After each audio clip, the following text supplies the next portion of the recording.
Investments in the securities are subject to market risk. We are not SEBI registered and information covered in the video is just for the educational purpose. हाय, किसी भी industry के अंदर investors को बड़ी value तभी मिल पाती है अगर किसी पर्टिकुलर इंडस्ट्री को बहुत ही इनिशियल स्टेज पर स्टडी कर लिया जाए। एक ऐसा टाइम जब उस इंडस्ट्री का साइज ग्लोबल उस इंडस्ट्री के कंपैरिजन में काफी छोटा हो, लेकिन कुछ ऐसी बड़ी डेवलपमेंट्स हो रही हो जिससे वो particular industry globally market share gain करने के लिए तैयार हो रही हो। तो कौन सी ऐसी इंडस्ट्री है, प्रेजेंटली ग्लोबल मार्केट शेयर में कितना कंट्रीब्यूशन है एंड ये कंट्रीब्यूशन कैसे बढ़ सकता है, गवर्नमेंट क्या इनिशिएटिव ले रही है एंड फाइनली कौन से बिजनेस इसके बेनिफिशियरी हो सकते हैं, जानेंगे सब इसी वीडियो में। तो फर्स्ट टाइम व्यूअर्स को बताना चाहता हूं कि मेरा नाम सुशील है। मेरे काम को अप्रिशिएट करने के लिए आप वीडियो को लाइक करें, कमेंट सेक्शन में ही एक हाइप का ऑप्शन है, आप हाइप भी करें एंड जिन्होंने सब्सक्राइब नहीं किया है वो डेफिनेटली सब्सक्राइब भी करें। तो with this let's start the discussion. तो हम बात करने वाले हैं शिप बिल्डिंग इंडस्ट्री के ऊपर। फ्रेंड्स, हमारे जो इंडियन यार्ड्स हैं ये complex naval warships and vessels बनाने के लिए बिल्कुल कैपेबल हैं, बट जब लार्ज स्केल कमर्शियल शिप्स को मैन्युफैक्चर करने की बात आती है तो ये ग्लोबली कहीं स्टैंड नहीं करते हैं एंड यही कारण है कि आज जो ग्लोबल शिप बिल्डिंग मार्केट है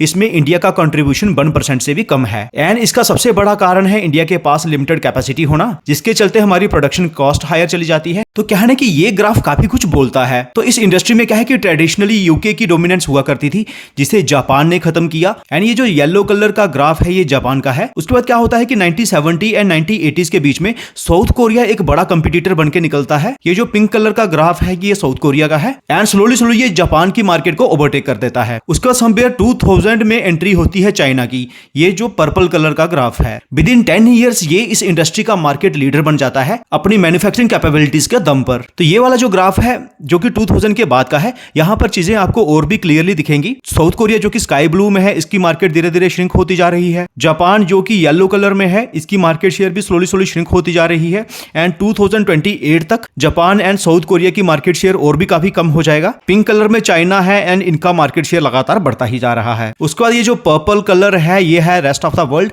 एंड इसी में हमारा नंबर भी आता है एंड ये मार्केट शेयर भी ऑफ कोर्स श्रिंक होता ही जा रहा है। तो ओवरऑल मार्केट में जो रेस्ट ऑफ द वर्ल्ड का कंट्रीब्यूशन है 2024 में ये सिर्फ 9% है। तो अभी क्या है कि इंडिया ग्लोबल शिप बिल्डिंग में सिग्निफिकेंट कंट्रीब्यूशन बनाने का प्लान कर रहा है एंड एज पर maritime India vision 2030 and Amritkaal vision 2047 India का एम्बिशन है कि globally top 10 ship building nation बनना है बाय 2030 एंड बाय 2047 हमें वर्ल्ड के टॉप 5 शिप बिल्डर्स में आना है। तो इसमें हमारी जो कोर स्ट्रेटेजी रहने वाली है उसमें ये कि हमारे पास जो एग्जिस्टिंग एक्सपर्टाइज है इस इंडस्ट्री में that is specialized small to medium vessels develop करने की, इसके ऊपर सबसे ज्यादा प्ले किया जाए बड़ी कैपेबिलिटीज को डेवलप करके, क्योंकि कई सारे स्पेशलाइज्ड शिप्स एंड वेसल्स जैसे कि डिफेंस वेसल्स हो गए, सबमरीन्स हो गए, ऑफशोर स्पोर्ट वेसल्स हो गए, कोस्टल वेसल्स हो गए, जनरल कार्गो शिप्स हो गए या फिर ऐसे शिप्स एंड वेसल्स हो गए, यहाँ पर काफी टेक्निकल एक्सपर्टाइज की रिक्वायरमेंट होती है। इसमें इंडिया की ऑलरेडी एक्सपर्टाइज है बट इसे लार्ज स्केल पर करने के लिए हमें इनिशिएटिव्स लेने की जरूरत है एंड इसके साथ कुछ लार्ज शिप्स को मैन्युफैक्चर करने की कैपेबिलिटीज को भी डेवलप करने की जरूरत है। फ्रेंड्स, होता क्या है कि किसी भी इंडस्ट्री में ग्रोथ के लिए इंडस्ट्री के लिए सूटेबल माहौल की जरूरत होती है एंड उसके साथ गवर्नमेंट के इनिशिएटिव्स की जरूरत होती है। तो क्या है वो कंट्री स्पेसिफिक फैक्टर्स जो कि इंडिया को एक कंपिटिटिव एडवांटेज दे रहे हैं। तो उसमें पहला एडवांटेज है हमारे पास कॉस्ट का एडवांटेज, क्योंकि लार्ज स्केल पर हमारे पास चीप लेबर अवेलेबल है, लो कॉस्ट इंफ्रास्ट्रक्चर अवेलेबल है जैसे कि लो कॉस्ट इलेक्ट्रिसिटी हो गई या फिर लो कॉस्ट वाटर की अवेलेबिलिटी हो गई। उसके बाद कुछ जियोग्राफिकल एडवांटेज भी हैं क्योंकि India already global shipping route पर एग्जिस्ट करता है, चाहे east to west bound maritime traffic हो या फिर north to south maritime traffic हो, हर तरह की ट्रैफिक को इंडिया सर्व करता है। क्योंकि ईस्ट एशियन शिपयार्ड्स पर काफी कंजेशन एंड ट्रैफिक रहती है, इसलिए इंडियन यार्ड्स एक काफी सूटेबल एंड वायबल ऑप्शंस हो सकते हैं शिप्स को रिफ्यूलिंग एंड और कई तरह की सर्विसेज करने के लिए। उसके बाद ग्लोबली क्या है कि ग्रीन एंड हाईटेक वेसल्स को मैन्युफैक्चर करने पर काफी फोकस किया जा रहा है एंड इंडिया क्लीन एनर्जी में ऑलरेडी काफी अग्रेसिवली प्ले कर रहा है। उसके बाद हमारी नेवी की मॉडर्नाइजेशन भी इस इंडस्ट्री में ग्रोथ के लिए एक काफी बड़ा रीजन है। यहाँ पर एक तो सेल्फ रिलायंस पर जोर दिया जा रहा है एंड इसके साथ लगातार नेवल बजट को भी बढ़ाया जा रहा है सो दैट इंडियन ओशियन में हमारी डोमिनेंस और भी बढ़े। तो जब इतने सारे फैक्टर्स फेवर में होते हैं जैसे कि टेक्निकल एक्सपर्टाइज का होना, कॉस्ट कंपिटिटिवनेस, जियोग्राफिकल एडवांटेज, तो उसके बाद जिसकी जरूरत रह जाती है वो है गवर्नमेंट के initiative so that ship building के लिए डिजायर्ड इकोसिस्टम को डेवलप किया जाए। तो maritime India vision 2030 and Amritkaal vision 2047 इनके तहत रिक्वायर्ड इंफ्रा को सेटअप करना है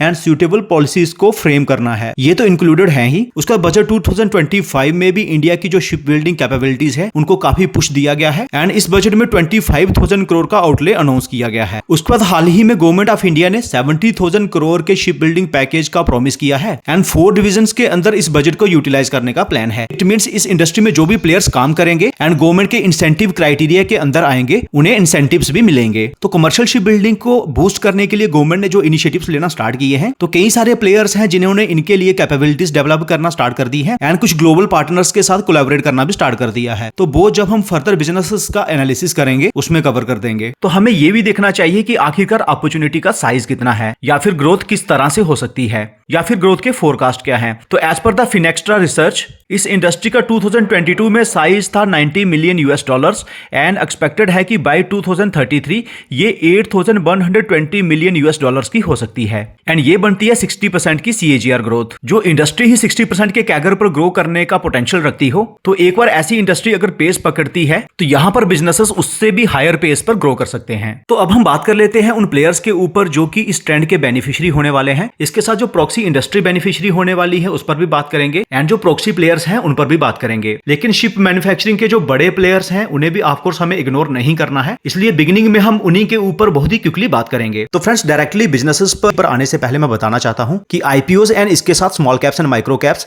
ये एक ऐसी इन्वेस्टिंग कैटेगरी है, यहां पर काफी अच्छी ग्रोथ देखने को मिल सकती है अगर हमारे पास राइट इन्फॉर्मेशन राइट टाइम पर हो, क्योंकि इनके बारे में ज्यादातर इन्फॉर्मेशन पब्लिक डोमेन में होती ही नहीं। तो जो प्लेटफॉर्म इन सबका सोल्यूशन लेकर आया है वो 90 डेज के लिए अपने सारे प्रीमियम फीचर्स को फ्री में भी ऑफर कर रहा है एंड प्लेटफॉर्म का नाम है सोवरिन। तो यहां पर अगर हम सबसे पहले डिस्कवरी सेक्शन में जाकर देखें तो हमें अलग अलग बकेट्स के अंदर अलग अलग क्राइटेरिया के बेसिस पर सेलेक्ट किए हुए small caps and micro caps मिल जाते हैं। तो अग्रेसिव ग्रोथ ट्रिगर वाली बकेट हमारे लिए एक तो काफी हेल्पफुल रहने वाली है। तो यहाँ पर कई सारे ऐसे small caps and micro caps हैं, यहाँ पर मल्टीपल ग्रोथ ट्रिगर्स हैं एंड ये लिस्ट काफी लंबी भी है। उसके बाद रिजल्ट्स के सीजन में हम एक्सीलेंट रिजल्ट्स वाली बकेट को स्टडी कर सकते हैं, देन ऑर्डर बुक वाली बकेट को स्टडी कर सकते हैं कि कौन सा small cap and micro cap कितनी ऑर्डर बुक लेके बैठा है, लार्ज ऑर्डर रिसीव्ड वाली बकेट को स्टडी कर सकते हैं, या फिर प्रमोटर बाइंग वाली बकेट को स्टडी कर सकते हैं कि कहां पर प्रमोटर्स अपने स्टेक को बढ़ा रहे हैं। उसके बाद आईपीओज में डिसीजन मेकिंग के लिए आप आईपीओ सेक्शन को यूज कर सकते हैं। उसका prime section is one of my favourite. यहाँ पर अलग अलग बिजनेसेस के ऊपर हमें प्राइम आर्टिकल्स देखने को मिल जाते हैं एंड यहीं पर हमें प्रमोटर्स के इंटरव्यूज मिल जाते हैं। टाइम सेक्शन में जाकर हमें हर वर्किंग डे के रात के 8 बजे वो सारे अपडेट्स मिल जाते हैं जो कि specially small caps and micro caps में हुए होते हैं एंड पर्ल सेक्शन में जाकर हम अपने पोर्टफोलियो के small caps and micro caps add कर सकते हैं एंड उनके बारे में हमें सारे अपडेट्स मिलना भी स्टार्ट हो जाते हैं। अपने नॉलेज को एनहांस करने के लिए knowledge section and learn section को यूज कर सकते हैं एंड ये हमेशा फ्री भी रहते हैं। सारे प्रीमियम फीचर्स का एक्सेस 1 ईयर के लिए मिल जाता है 4400 रुपीज में एंड सोवरिन टाइम्स का एक्सेस 1 ईयर के लिए मिल जाता है 365 रुपीज में। लेकिन जो सारे प्रीमियम फीचर्स हमें फ्री में मिल रहे हैं फॉर 90 डेज उन्हें ऑफ कोर्स हमें मिस नहीं करना चाहिए। तो साइन अप पर ये डिटेल्स भरने के बाद कूपन कोड यूज करें free trial. So don't forget to check the link given in the description and in the pin comment. तो let's get back to the discussion. तो फर्स्ट प्लेयर जो कि of course largest listed player है and यहाँ पर as पर maritime अमृतकाल vision 2047 कुछ greenfield capex हुए हैं एंड इसके अलावा कुछ कोलैबोरेशंस हुए हैं। वो है Mazagon dock ship builders limited जो कि आज तक 807 वेसल्स डिलीवर कर चुका है, 32 वॉरशिप्स डिलीवर कर चुका है, कालवरी क्लास की 5 सबमरीन्स डिलीवर कर चुके हैं एंड नीलगिरी क्लास के 4 स्टिल्थ फ्रिगेट्स डिलीवर कर चुके हैं एंड इसके अलावा 4 डिस्ट्रॉयर्स भी डिलीवर कर चुके हैं। तो ये तो होगी पास्ट की परफॉर्मेंस, लेकिन फ्यूचर में ग्रोथ क्यों हो सकती है उसका पहला रीजन ये है कि डिफेंस मैन्युफैक्चरिंग के बाद अब ये कमर्शियल शिप मैन्युफैक्चरिंग में भी काफी बड़ा रोल प्ले कर सकते हैं एंड इन्होंने एक MOU साइन किया है तमिलनाडु की गवर्नमेंट के साथ। यहाँ पर ये world class greenfield shipyard develop कर रहे हैं in the eastern coast and ये काम किया जा रहा है मैरीटाइम अमृतकाल विजन 2047 के तहत। तो अब क्या है कि ये कंपनी जो कि मेजॉरिटी डिफेंस के प्रोजेक्ट्स अंडरटेक करती थी, ये कमर्शियल शिप बिल्डिंग का बेनिफिशियरी भी हो सकती है। उसको 28 अक्टूबर को इन्होंने एक ट्वीट किया था। यहाँ पर इन्होंने एक एग्रीमेंट साइन किया है with swan defence and heavy industries. इस एग्रीमेंट के तहत ये दोनों कंपनीज कोलैबोरेट करेगी on the design and construction of landing platform docks for Indian navy. तो इस तरह के प्लेयर्स हमेशा प्रिविलेज्ड भी रहते हैं। तो उसके बाद अगर हम पेंडिंग ऑर्डर बुक की बात करें तो एज ऑफ 30th ऑफ सितंबर 2025 तो इस ऑर्डर बुक की वैल्यू है 27,415 करोड़ जो कि फाइनेंशियली 25 की रेवेन्यू के कंपैरिजन में 2.5 टाइम्स ज्यादा है। उसके बाद इनके अगर हम कैश फ्लोज को देखें या फिर बैलेंस शीट को देखें, ये सब तो एक्सीलेंट है ही एंड वैल्यूएशन की टर्म्स में भी देखें तो इंडस्ट्री प्राइस टू अर्निंग के कंपैरिजन में एंड जिस तरह से बिजनेस के अंदर ग्रोथ हो रही है या ग्रोथ के एक्सपेक्टेशंस हैं, ये फेयरली वैल्यूड भी है। तो लार्ज कैप इन्वेस्टर्स या फिर वो इन्वेस्टर्स जो कि मिड कैप बिजनेसेस में इंटरेस्टेड रहते रहते हैं वो इस तरह के बिजनेसेस को फर्दर स्टडी कर सकते हैं। तो सेकंड बिजनेस जो कि डिफेंस मैन्युफैक्चरिंग में ऑलरेडी काफी अच्छा कर ही रहा है, लेकिन large scale commercial ship building के लिए भी काफी माइलस्टोन स्टेप्स ले रहे हैं, जिसमें अभी गवर्नमेंट काफी फोकस कर रही है। बिजनेस का नाम है कोचिन शिपयार्ड लिमिटेड। तो क्या है कि शिप बिल्डिंग में जो बढ़ता हुआ गवर्नमेंट का फोकस है उसे टैप करने के लिए इन्होंने पैक्स कंप्लीट किया है, जिसमें एक तो लार्ज ड्राई डॉक है विद 600 टन क्रेन एंड इसके लिए उन्होंने स्पेंड किया है 1800 करोड़ एंड इसके साथ इन्होंने इंटरनेशनल शिप रिपेयर फैसिलिटी को भी सेटअप किया है at the cost of 970 crore. तो इन फैसिलिटीज में ये लार्ज वेसल्स को बिल्ड कर सकते हैं एंड उन्हें रिपेयर भी कर सकते हैं। एंड इसके अलावा इस फैसिलिटी में और क्या क्या किया जा सकता है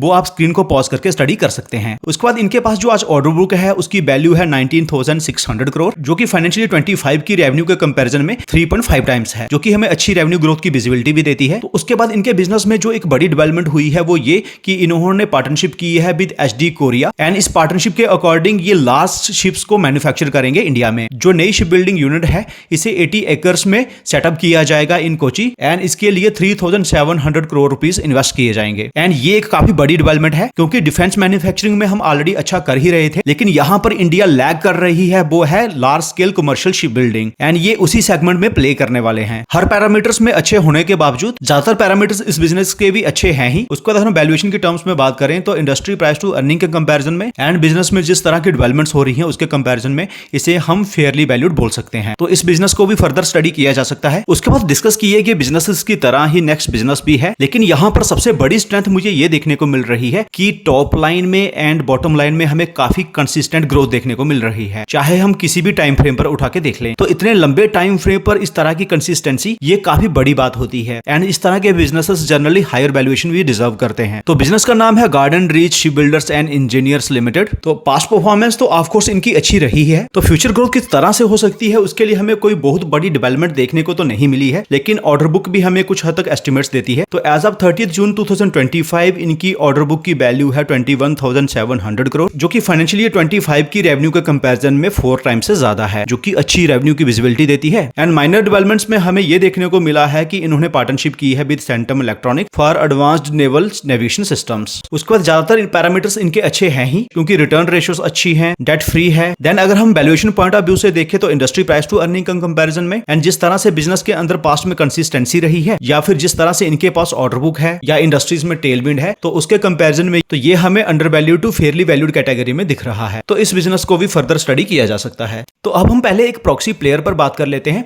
उसके बाद हम एक प्रॉक्सी इंडस्ट्री पर बात करेंगे एंड कुछ बिजनेसेस पर भी बात करेंगे। तो प्रॉक्सी प्लेयर जो कि एक माइक्रो कैप है, ये तो एक स्टील सेक्शंस बनाता है जिनका एप्लीकेशन शिप बिल्डिंग में होता है। देन ये कुछ वेल्डेड इलेक्ट्रोड्स बनाता है, स्टील अलॉय वेल्डिंग वायर बनाता है। इन सब का कैसा एप्लीकेशन है वो आप स्क्रीन को पॉज करके स्टडी कर सकते हैं। देन ये स्टील अलॉय ब्लास्ट ब्रिक्स बनाते हैं, आर्मर्ड स्टील प्रोफाइल बनाते हैं एंड ये कुछ ऐसे प्रोडक्ट्स हैं जिनका डिफेंस सेक्टर में एप्लीकेशन है। तो बिजनेस का नाम है Krishna defence and allied industries limited. तो बिजनेस के अंदर ग्रोथ ट्रिगर्स की बात करें तो अप्रैल 25 में इन्होंने एक नई मैन्युफैक्चरिंग फैसिलिटी का इनॉग्रेशन किया है एंड इन्हीं के साथ इनकी जो मैन्युफैक्चरिंग कैपेसिटी है वो डबल हो गई है। उसके बाद ये कुछ एक्विजिशंस कर रहे हैं, जिसमें फर्स्ट तो इन्होंने कॉन्सेप्टिया सॉफ्टवेयर टेक्नोलॉजीज प्राइवेट लिमिटेड में 20% का स्टेक एक्वायर किया है। तो इनकी expertise marine and offshore engineering business में है एंड इस एक्विजिशन के पीछे टारगेट है शिप बिल्डिंग अपॉर्चुनिटीज को टैप करना। देन उन्होंने wave optics defence solutions private limited में अपने स्टेक को बढ़ाया है एंड ये 25% से बढ़ाकर 40% किया है। तो इनकी expertise radio frequency microwave optic system solutions में है। देन उन्होंने नीदरलैंड बेस्ड एक कंपनी के साथ एक्विजिशन किया है जिसका नाम है बैवो कंपोजिट। तो इस जॉइंट वेंचर में जिसमें कृष्णा डिफेंस का 51% स्टेक रहने वाला है, इसमें जो composite doors, hatches and super structures develop करेंगे जिन्हें इंडियन मार्केट के साथ साथ साउथ ईस्ट एशिया,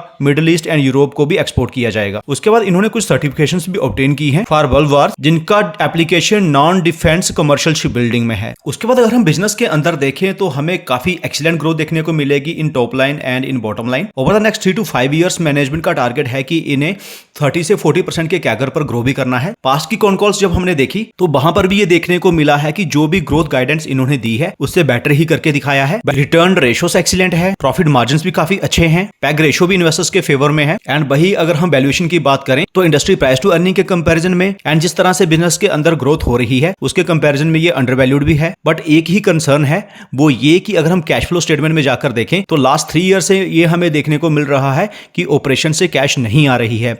तो कॉन कॉल में भी जब मैंने इसका आंसर फाइंड आउट करने की कोशिश की तो मैनेजमेंट ने ये अश्योर करने की कोशिश की है कि ये उनके लिए रिस्क नहीं है, क्योंकि ग्रोथ को अचीव करने के लिए जो फंड्स वगैरह चाहिए हैं वो उनके पास हैं, बट स्टिल हमारी नजर यहाँ पर हमेशा रहनी चाहिए। सेकंड ये है कि ये एक एसएमई बिजनेस है, यहाँ पर लिक्विडिटी काफी लोअर रहती है एंड एसएमई बिजनेस काफी हाई रिस्क कैटेगरी के बिजनेस माने जाते हैं एंड छोटे पोर्टफोलियो के लिए सूटेबल भी नहीं होते। तो ये सारे फैक्टर्स को कंसीडर करने के बाद ही आप कोई भी डिसीजन लें। तो अब हम बात कर लेते हैं इस इंडस्ट्री की एक प्रॉक्सी इंडस्ट्री के ऊपर एंड वो है ड्रेजिंग इंडस्ट्री। तो इस इंडस्ट्री के प्लेयर्स के ऊपर हम इसलिए बात करने वाले हैं, पहले तो ये इंडस्ट्री ही एक प्रॉक्सी इंडस्ट्री है एंड सेकंड जो प्लेयर्स इस इंडस्ट्री में काम करते हैं वो स्मॉल वेसल्स को बिल्ड भी करते हैं एंड मेंटेनेंस भी करते हैं। तो ड्रेजिंग इंडस्ट्री होती क्या है, अगर प्लेन लैंग्वेज में बताऊं तो क्या है कि सी रूट्स स्पेशली पोर्ट्स के आसपास वाले रूट्स, यहाँ पर सी की डेप्थ कम रहती है तो उन रूट्स से रेगुलरली डेब्रिस को हटाना पड़ता है ताकि शिप्स को नेविगेट करने के लिए जो रिक्वायर्ड डेप्थ है वो मिल पाए। तो फर्स्ट प्लेयर जो कि काफी एफिशिएंटली बिजनेस को रन कर रहे हैं एंड जो फर्स्ट टाइम हमारी नजर में तब आया था जब आशीष कचोलिया जी ने इसमें फर्स्ट टाइम एंट्री ली थी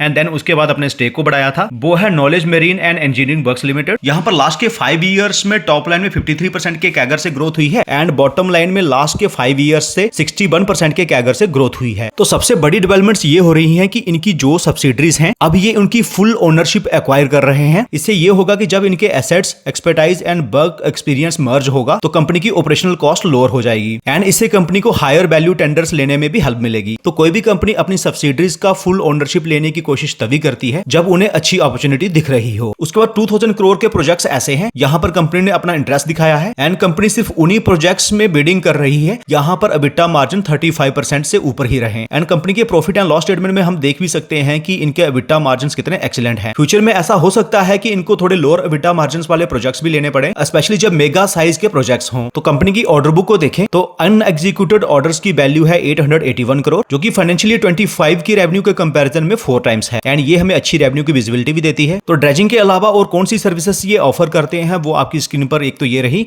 एंड उसके बाद ये ship building and repair of marine crafts में भी काम करते हैं। एक बहुत बड़ी डेवलपमेंट ये हुई है कि इन्हें मध्य प्रदेश टूरिज्म बोर्ड की तरफ से एक लेटर ऑफ एक्सेप्टेंस मिला है। तो यहाँ पर ये लग्जरी क्रूज शिप को बिल्ड करेंगे एंड ऑपरेट करेंगे फॉर 20 इयर्स बिटवीन कुक्षी जो कि दार डिस्ट्रिक्ट में आता है मध्य प्रदेश की and statue of unity Gujarat. तो इस क्रूज शिप के अंदर किस तरह की सर्विसेज ऑफर की जाएंगी वो आपकी स्क्रीन पर ये रही एंड ये काफी बड़ी डेवलपमेंट है क्योंकि इसी के अंदर कंपनी की एंट्री वाटर टूरिज्म में भी हो गई है जो कि अगेन इंडिया में एक सनराइज सेक्टर है एंड गवर्नमेंट भी इसको लेकर काफी सीरियस है। उसके बाद क्वांटिटेटिव्स में अगर हम कंपनी के कैश फ्लोज देखें तो ये ऑपरेशन से लगातार काफी अच्छी कैश जनरेट कर रही है एंड मेरे लिए ये काफी इंपॉर्टेंट फैक्टर रहता है। उसके बाद अगर हम बैलेंस शीट भी देखें तो रिजर्व्स के कंपैरिजन में कंपनी की जो बोरिंग्स है ये काफी कंफर्टेबल जोन में है। फर्दर कंपनी के पास कैश इक्विवेलेंट्स है 45 करोड़ के, रिटर्न रेशियोस एक्सीलेंट है, डेट भी कंफर्टेबल जोन में है एंड वैल्यूएशन के टर्म्स में देखें तो इंडस्ट्री प्राइस टू अर्निंग के कंपैरिजन में एंड जिस तरह से इंडस्ट्री के अंदर टेलविंड्स हैं तो इसे हम under value to fairly valued category में रख सकते हैं। एक और अच्छी चीज ये है कि ये बिजनेस पहले एक एसएमई कैटेगरी का बिजनेस था जो कि सिर्फ लॉट्स में ही ट्रेड होता था, अब उससे कंपनी बाहर आ चुकी है। तो small and micro cap investors इस बिजनेस को स्टडी कर सकते हैं। उसके बाद इसी इंडस्ट्री में एक और बिजनेस है जो कि एक पीएसयू है, लेकिन वहां पर हमें रियल पोटेंशियल को समझने के लिए नंबर्स के थोड़ा अंदर जाके देखना पड़ेगा। तो यहाँ पर अगर हम प्रॉफिट एंड लॉस स्टेटमेंट में देखें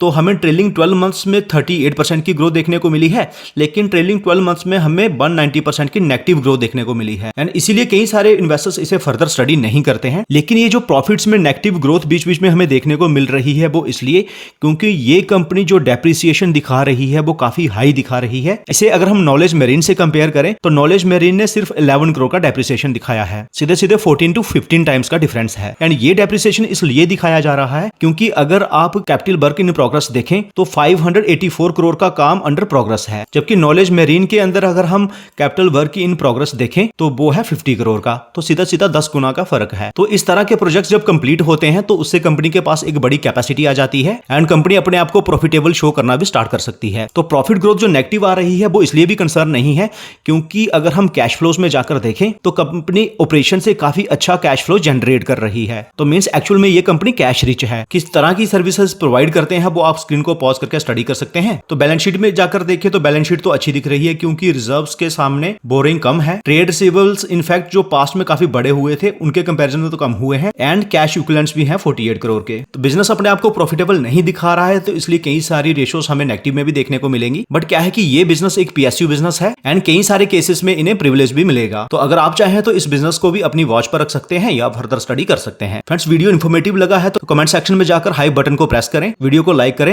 एंड चैनल को सब्सक्राइब नहीं किया है तो डेफिनेटली सब्सक्राइब भी करें। तो मिलते हैं आपसे अगले वीडियो में, टेक केयर।